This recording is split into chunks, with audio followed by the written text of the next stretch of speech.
in the ocean, or are these UFOs showing up? Right. Right? I guess this is it This right is here. it. UFO Navy event 1958 hydrogen bomb test. What's up, guys? If you're not subscribed, please. More UFOs over the ocean and seen kind of like coming from, it's like, could they have been coming from the ocean? I think that's what I'm kind of posing is like, we used to look at this phenomenon as it must be coming from space, which it could be. But what if it's emanating from our oceans? Kind of like the James Cameron sort of theory, right? It's that they've got a facility where they've got a location that's hard for us to reach without our craft exploding. You know what I mean? Mm-hmm. And they have superior technology. They're out of sight. They're out of sound most of the time, unless we're doing some military practices that may jeopardize them. And, I show this video in the doc that Andy actually gave me. He's like a wealth of information, and that's the Bikini Atoll. The Bikini Atoll bomb testing. I used to have that picture in the old studio. Yeah. Well, there's actually 6 objects that come up right near the blast zone of that footage. If you pull it up. Really? Yeah. They literally nothing there, and just 6 objects materialize right around the blast zone. So in Bikini Atoll. Yeah, in that famous picture. The video. From the we 19... have that video? Yeah, I think it's I in only the... had the picture on the wall. I think it's in the... Yeah. Doc. You can find it on YouTube. They have the whole, because they made like a little movie out of it or something like that. Interesting. And right as the blast is occurring and the water's, shooting up into the air, you see 6 objects, white objects, just appear out of nowhere. Okay, let's watch it right here. We got it on the screen. This might be a little bit different from the one that he's got. I think the one he has is not necessarily different. Bikini Atoll. I think it's 1950s 50, yeah. instead of 1946. Okay. You can pull it up in the doc if you want. I think you downloaded it. We did. Yeah, I airdropped that to you, right, Alessi? Yeah. The full doc. Do you remember what part that was in? I think it's. I think I used it before I went to Richard Dolan. So it's like that's early. Because you went, his first appearance was like probably 15 minutes in. 20 something, maybe. Yeah. We can pull it up in a sec, but I'll let you sort of scan through. But, yeah. Is it that? Nope, keep going. Yep, keep going. That's keep still going. MUFON guy right there. Yeah. That's he's talking D'Antonio. about, yeah. And then... keep going. Oh, That's this Jim guy. Goodall. I remember this dude. Yeah. He was the best dressed guy in the doc. We smoked a lot of weed before Yeah. that interview. That guy, I'm telling you, that guy smokes like this stuff called Chernobyl, and it like blew my. It's called Chernobyl. It's called Chernobyl, and it like is so high in THC. I was like I was having like ego death in the middle of the interview. I was like, you were doing it while you were on camera? Yeah, I was talking to him. No, he had to go back. Oh man. Sorry, Alessi. But yeah, I lost my mind when we took that hit of marijuana. That's the least surprising thing I've heard. Oh, there. See, you see the film Okay, clap? Right there, Go yeah, back that's a it. little So bit. Go back a little bit. Well, you just... back. Yeah, I know. You just have to like double click that backward button. Yeah, and let it go back. I'll I don't know. click it again. It might be forward. I think Alessi's on the think right it- track. yeah. But We'll let it come up in a sec. yeah, it's like you look at like a video like that, and is it an atmospheric phenomenon that's being formed from the detonation of this nuclear bomb? Like, I think it's the hydrogen bomb they're testing at this point because they came to that later in the ocean. Or are these UFOs showing up? Right. Right? I guess this is it right This is here. it. UFO Navy event 1958 hydrogen bomb test. Yeah. So you're saying there's 6 objects that... Oh, yeah. There's 3 there. As the camera pans up, you see another one up top. Yeah, kind of like lowers The in. original Yeah. footage, you can see it much, much clearer. Okay. But so Andy and I are talking about it, and we're like, wait a sec, what if we're bombing these ocean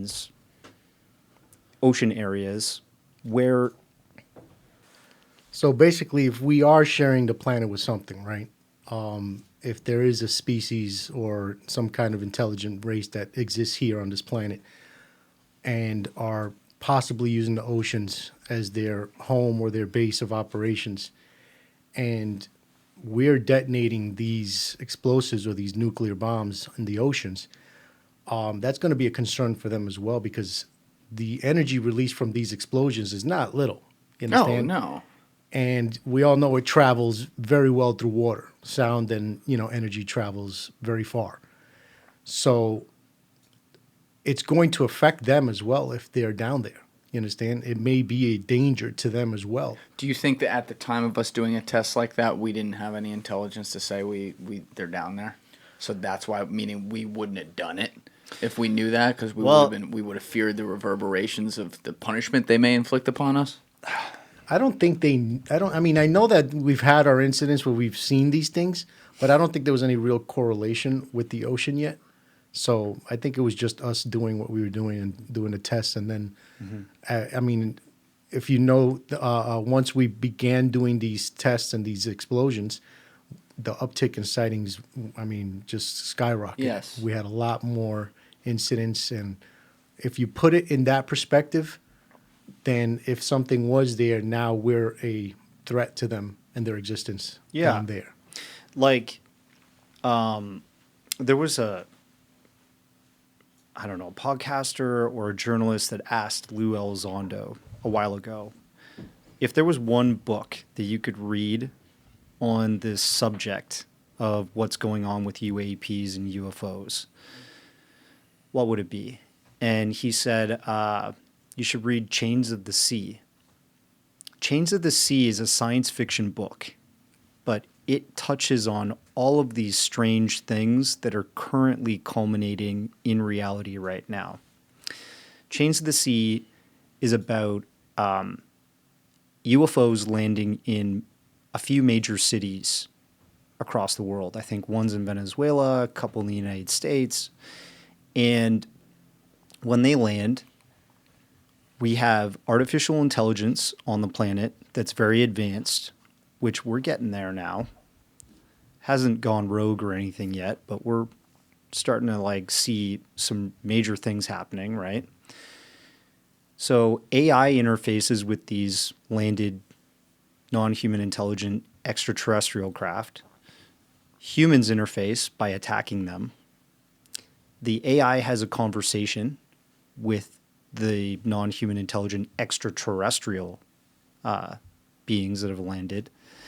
And the AI starts having private conversations with them because they realize the humans have lost it. They've probably blown their chance to have a good dialogue with this higher intelligence.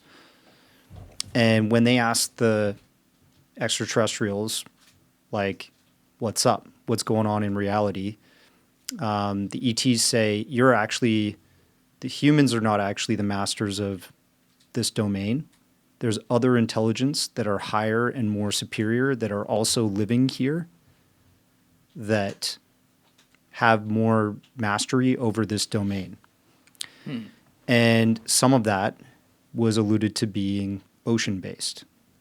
So it just kind of and I think he said that it was only 25% accurate, if that, but he was trying to say all of these things are at play here. And look, artificial intelligence might be part of every advanced civilization's natural progression with technology.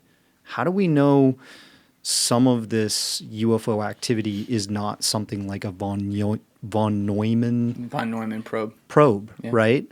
Like an AI that's been produced by a non-human intelligence and is checking out our planet, that's checking out our oceans, our skies, and our orbit of our planet. Yeah. Actually, I had this back and forth with Michio Kaku. I believe it was on camera. But, he's one of the guys who, obviously, he's looking at a lot of this with a very open mind, which I appreciate a lot. And he's such a good dude and makes me love science. So it's pretty cool to see him actually explore this. But he does talk about the argument of okay, if they've actually been here and landed and all these people have seen them, somebody, please, steal a pen, steal something, get a piece of aluminum.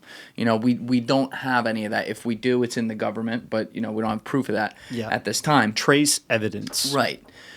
But what I posed to him is I said, what if they could simulate this? Mm-hmm. And my point is, what if they could simulate being seen? What if they're so far ahead, whatever these advanced beings are, that they could simulate, oh, we want to make sure these assholes on this island here see us this time, or we're going to actually land and like have an interaction with them. They're not going to get shit from us, but we're going to talk to them, you know, telepathically or something like that. Mm-hmm. And then people are just going to have to be like, they're crazy for the rest of their lives because they want to fuck with us, because it's like their video game. Like, oh, let's see what these cute little humans with sticks do to each other. Like, what if that is a part of the calculation for all of these UFO sightings? It could be like that. You know? It could be one of the reasons why, you know, they don't want information coming out as to the reality of it, because it might just mess with everybody. Thank you for watching the video, guys. If you haven't already subscribed, please smash that subscribe button and check out this clip's full podcast episode by clicking here or in the description below.